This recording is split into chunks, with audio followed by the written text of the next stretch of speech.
Broadcasting from the business capital of the world, this is the Podcast Business News Network. And welcome back, everybody. I don't know what's going on or why this is still the way it is, but it seems that ever since COVID came and went, the levels of anxiety in our society have been elevated substantially, but nothing has changed. In fact, it's getting even higher in terms of people dealing with anxiety. We're going to talk about that today with somebody who helps people move their lives through those challenges and so much more. She is the woman behind Counseling and Shifting Perspectives Group, and she's back with us. Yvonne Lee joins us once again here on the program. How are you doing today? I'm well, Steve. How are you doing?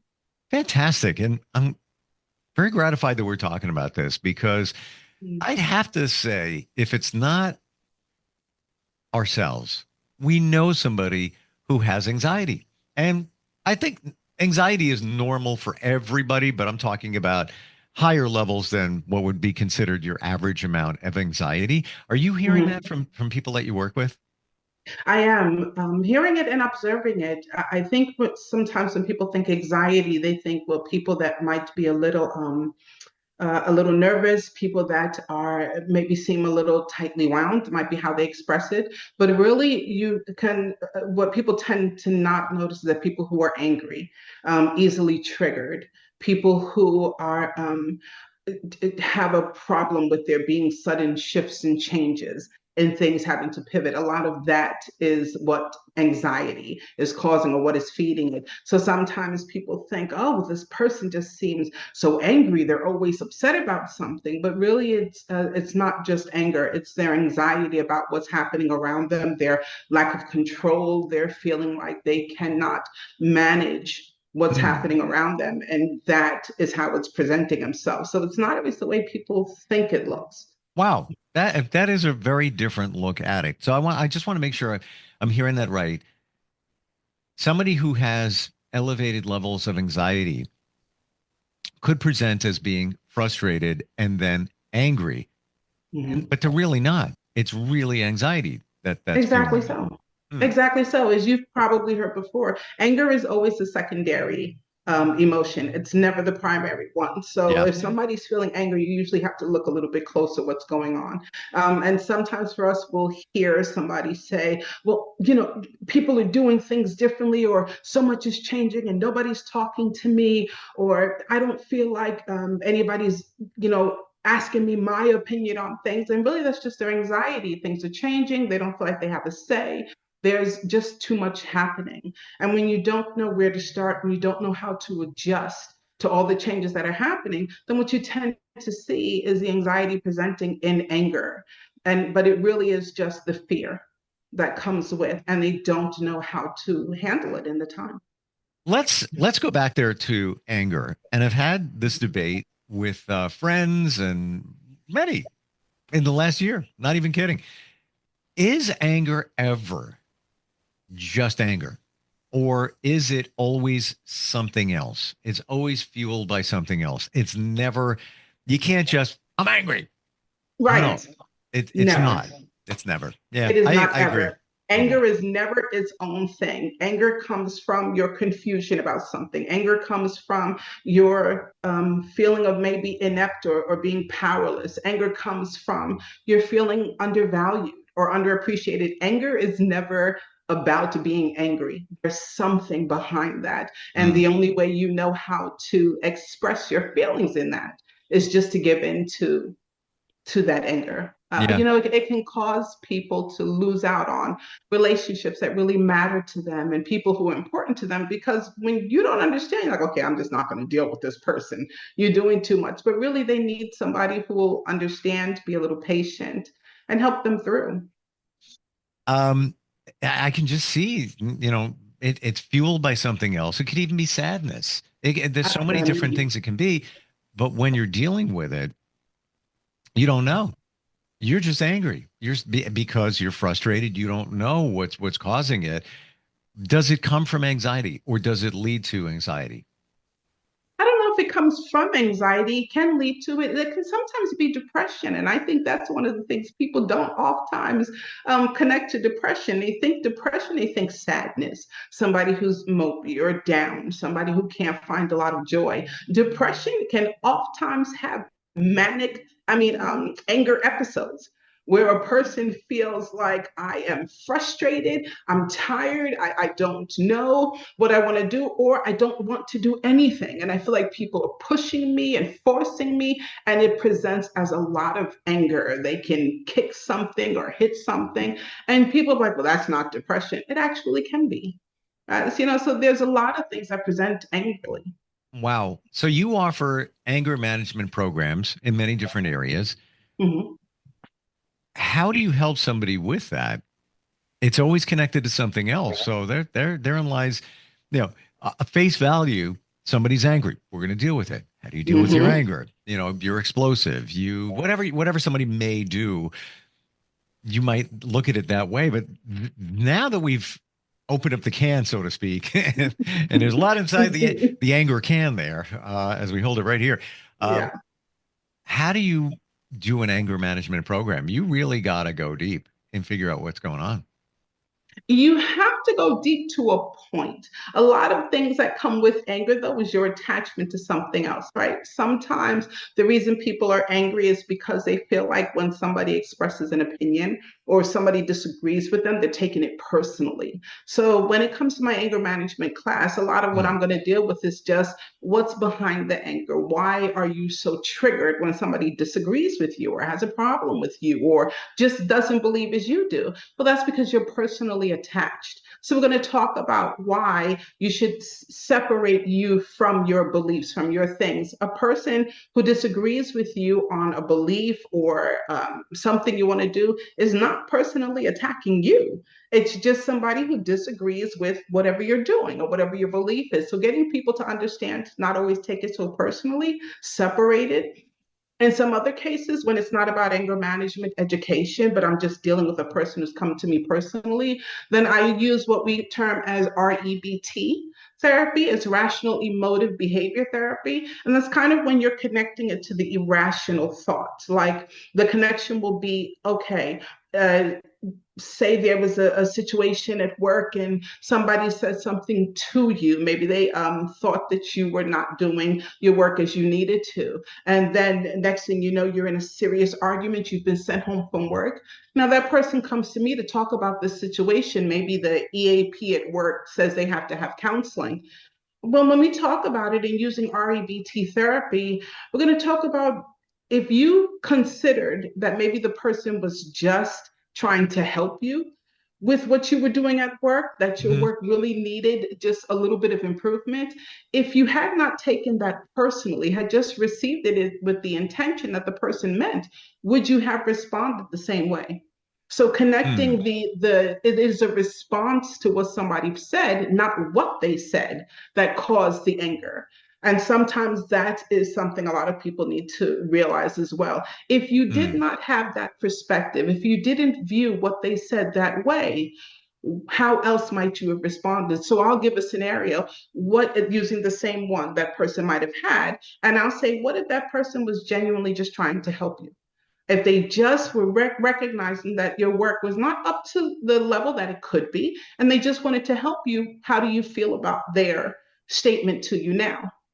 Okay, well, if mm. that's what they meant, I would have been okay with it, but that's not right. It's not because you didn't see it that way, but isn't it possible? So, helping them understand about processing their thought. Is it the other person or is it you? And taking time to practice that through the next several days before we meet again. Now, can we walk through a hypothetical situation using somebody getting triggered by thinking that their thoughts aren't good, or they're inadequate or whatever it might be, and then they get angry. Let's say Mhm. somebody makes a suggestion. Hey, what that report that you just did, you might want to look at it a little closer because that's not really adhering to our compliance. Blah blah blah blah blah.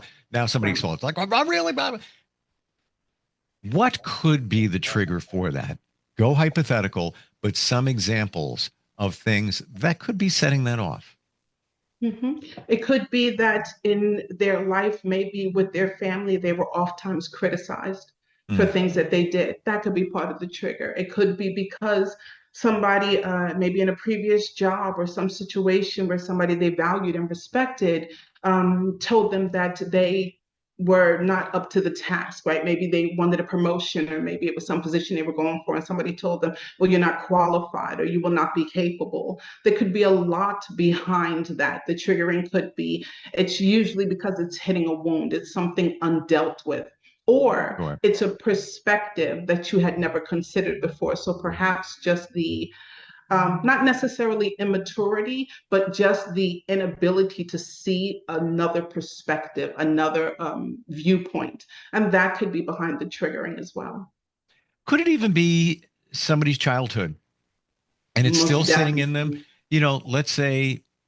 Let's say dad would always or often say to a child, yeah, I did a great job. I know you could do better though. Mhm, You got to push yourself. You got to keep going. And it comes mhm. from a good place, Right. but child A, it might roll right off their shoulder, no problem. Child B, Mhm, they internalized it and now they have that feeling of not good enough, which is kind of classic for all of us. mhm. I believe everybody's got some form of that in them to some degree in some different area. I Absolutely. don't think that's escapable. No. um, but that one, those comments from dad back in the day, you were 7, you were 8, whatever. Um, that could be something that triggers somebody's anger when criticized. Our childhood shapes us. Yeah. I mean, you want to say when you get to the ages of 30, 40, let alone 50, and you think, well, your childhood should not be an issue anymore. Your first understanding of who you are, your first understanding of the value of the person you are, your intelligence, your how important you are to other people, all of that starts with your family, the first people who are supposed to love you and adore you. And if you felt like you were not appreciated, you didn't fit in, it stays with you. And it's possible that you will go on to become educated and have many achievements, but there will be something somebody says that triggers, and it just brings it back instantly. And that's the problem with triggers. It can take you 20 years in the past, and you thought, why is that affecting me? Because it was never dealt with. Yeah. It always hurt. You just moved beyond it. You used your strength, your achievements, you moved beyond it, but you didn't forgive your father, whoever, your aunt, for saying it. You did not understand, or come to appreciate that maybe they didn't mean that. Anything you don't deal with will come back at some point. It's still there. Let's talk about it. Let's deal with it. Let's forgive the fact that that person said it. In the same household could be two different children. One child who is negatively affected by what that father might have said, well intentioned or not, is dealing with it. Dad was always criticizing me, and the other child could be like, yeah, but he didn't mean anything by it. That's just the way dad was. Same house, same father, same raising. Yeah. It is a matter of how you perceived it. So if you haven't dealt with it, again, forgiveness or moving beyond, if you haven't um, really accepted it, right, and moved beyond it, then it will come back, and now it's attacking you. Now it's Mm, shaping itself and showing mm. itself in your relationships and things people say, and they're surprised why you're suddenly, wow, where'd that come from? Unhealed, undealt with. Isn't it amazing when you figure this stuff out? And obviously you're certified for sure. But looking at how many relationships are destroyed, Mm-hmm. families are ripped Mm-hmm. apart, Absolutely. crimes are committed, Yes. on and on and on and on and on. And it goes back to childhoods Mm-hmm. and those things. And I don't, you can call them wounds, but they could be just scenarios that Absolutely. you could have a you could have a wonderful childhood. It was fantastic, but Absolutely. you heard a comment or two that Mm-hmm. might not have even been for you. Right. Walk past the But kitchen, you you heard remembered something, it. you Mm-hmm. remembered it, you Mm-hmm. internalized it, you were just one of those impressionable kids. Now you carried it with you your Mm-hmm. entire life. Now you've got divorced, and you're under the second marriage. Now that maybe it led to cheating, whoever knows, whatever. Now Mm-hmm. that family's ripped apart. I don't want to minimize just because of this thing in your childhood that you didn't identify, but that's pretty much what it is. Absolutely. And it doesn't matter that it was in your childhood. Yeah. Like I'm with you. It don't many people do push it to the side. That was long ago. That's not the problem. And they tend to say that about therapists, right? You always want to talk about my childhood or blame my parents. It's not a Mm-hmm. matter of blaming, but so much of who we are came from there. And if there's anything that is irrational, if there's sudden explosive emotions that just don't fit the situation, Sure. then where did it come from? And usually that is a pokey weed, and you dig deep, it's settled in something. There's a bitterness, there's a hurt, there's a wound, something deep you never dealt with, and it's showing itself. And the people who struggle with it hardest are people who refuse to see that something that happened in the past, whatever it is. If you think I'm strong, I've dealt with it, I've moved beyond, but you still have moments where your emotions completely overtake you, you are not dealing honestly Mm. with your past and your feelings. And all you're doing is leaving a space for it to continue coming up, continue invading your life and invading your Like a relationships weed. like a weed. And that's exactly what it is. You have to dig deep and get it. You cannot cut it off at the top. It's coming back every time. And I work so hard. And the reason I went into this because there's so many people who are stunting their life, stunting their joy, stunting their growth because they refuse to just admit I have some things from my past that I'm still dealing with. I just want to talk about it. And I tell people that all the time. I don't go to therapy. Therapy is just, like I said, just a good friend that you can talk things over with and who will give you another perspective. That's all. Come in, let's just talk. It's just somebody that you can throw things back and forth with. I'm going to hear you without, judgment. Yeah. Let's just talk about it. It's basically the person talking about it and having the aha moment eventually. Maybe Exactly. maybe you're asking a question or two and it's like, oh, well, I never put that together. And quite Gather honestly, that way. I now that I understand this and have honestly studied it in my Mhm. journey, I see it for what it is, not only in my life, but others. And I don't judge anybody, but I try to figure things out. Why did that Mhm. happen? How did how did that transpire in their relationship? You know what? Mhm. Maybe it's that. I don't know for a fact. I can say I was in a relationship many years ago, and who I was with always wanted to have confrontation in Mhm. pretty much everything. And then, some of the more important things, it was more of a fight. I'm chill. Right. This is it. I'm low key. Figure it out. We'll work it out. Don't even worry about it. It's all good. Right. Looking back on it, now I Mhm. see what was going on. They grew up with an abusive father Mhm. who also abused their mother. Mhm. And to me, unqualified professional, but to me, I see that's their happy spot. That's where you feel comfortable with confrontation because that's all you've ever known growing up, especially around a male. Mhm. And when I put the pieces together, it's like, that does make sense. It Makes really sense. does, right? Because Mm, otherwise, chaos never makes sense. Why would you like discord? Why would you like drama? Why would you like chaos? That makes no sense until you truth. realize, but it's been my normal. And Right. once it becomes your normal, anything outside of that, to have a man treat you differently, to have somebody say, well, I mean, all right, we can talk about it, we can discuss it. I don't know what to do with you. It's foreign. It's foreign You and don't it's even, uncomfortable. and what do we want? We want to feel comfortable in everything. That's right. Why does Mhm. fear come up? Because it's uncomfortable. So you gravitate away Mhm. from it or change. Why? Because Right. it's uncomfortable. Why do they have comfort foods? Why do people gravitate toward mac and cheese? Because it There you reminds you of go. your childhood and it's comfort. Mhm. So once you get out of the comfort zone, like you said, this is foreign. It may be the best thing in the world for you.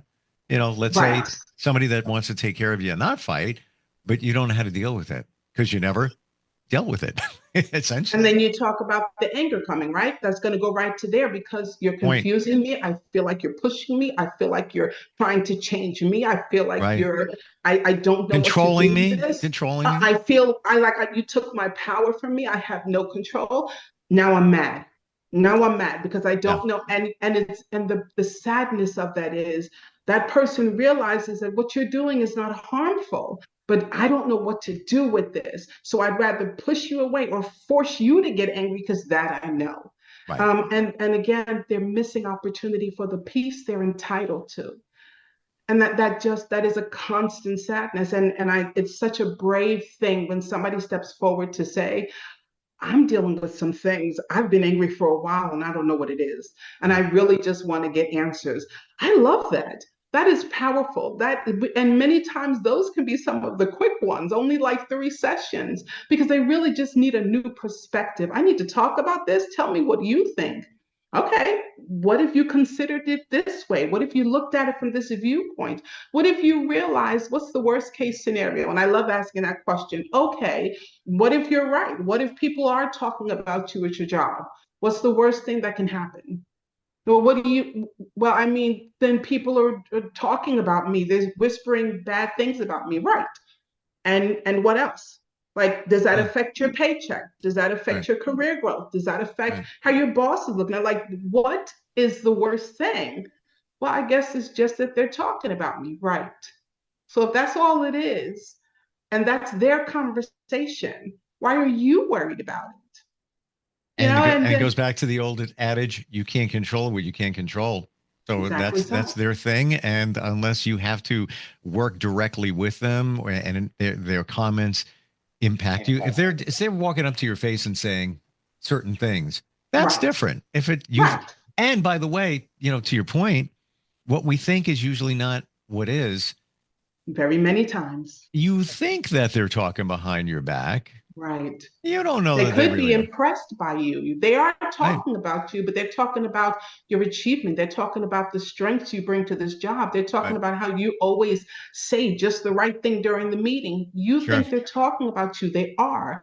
It's not even negatively. They're Right. impressed by you or just don't know what to make of you because you're different. It doesn't have to be a negative. That's you. And why is it? Why do you think whenever somebody talks about you, it's a bad thing? That again comes back to, but when I was young, my siblings, I'm not close to my family. They've always spoken. I've always felt separated. That's why it feels that way here. Once Mm. again, I'm You on the know, outside. you don't know until you know. And it takes Exactly somebody so. like you to bring that to light. And I'll bet you, with your experience, many times you just need to hear somebody's upbringing. And right Mhm. away, you're like, okay, that's making sense now. And Right. I'm not judging anybody, but Right. it's probably, I know I do it when somebody, if I'm in a circle of people, we're talking or whatever, and let's say we're trying to help somebody with a situation, Mhm. or they're talking about something going on in their life. Mhm. I'll usually say, what was their childhood like? What about mom and dad? Did Right. they get divorced? Oh yeah, they did, and blah blah blah blah blah. Ah, okay, yeah, interesting. And Right. there's usually an answer. There's usually Yeah. a connection, if you will, back there. Exactly so. Again, no judgment. It's just an No. observation, but this is where it's coming from. And when somebody says, Yvonne, you're acting like a child. You are acting like a child. Mhm. You are. I am. We all are. And Essentially. many times I am childish. Sometimes I am silly for absolutely no reason, but I'm okay with that. Why Hmm. does my silliness bother you? Well, you're acting so childish. Okay, I'm being silly right now, but why does that bother you? Why is it a problem? Why is my childishness or my silliness a problem for you? How is it Right. affecting you? I'm Mm. not going to change who I am, and praise the Lord, I'm comfortable enough in me where I'm no longer bothered if somebody says you're acting childish, you're being, but I'm okay with it. But you So know why what? aren't you? When people we're all acting like a child because we're running the same program that we ran in our minds when we were 7. Right. So Exactly we really so. are. We're dealing with adult situations from a childlike perspective because we Mhm. haven't figured these things out, which you help people work their way through them. I hope so. Wonderful talking with you today. Really You was. too. Yeah. Always. Thank It's you. validation, confirmation, and perspective Absolutely. on why we act the way we act. It's really what it comes And that's down why to. we shift perspective. That's It why we is do what it. it Um, no better name ever for a counseling practice. How do we find you? is. Indeed. You can come to my website. It's cndspg.com. And also, I'm on LinkedIn. I'm on Instagram. So, I'm on Facebook. Pop on in, learn about me. You are a mirror. And I believe when you're working with somebody, you're not judging, you're not telling, you're not pushing, you're just holding a mirror up so we can see who we really are and why we do what we do. That's it. And hopefully, like what you see. That's important. Like what you see. Amen to that. Indeed. But if you're feeling that you don't like what you see, it's time to work on that. Absolutely. Time to work on that. Thank you so much for today. Happy Valentine's Day, by the way. Oh, and to you. Thank you. And we'll talk soon, okay? Okay.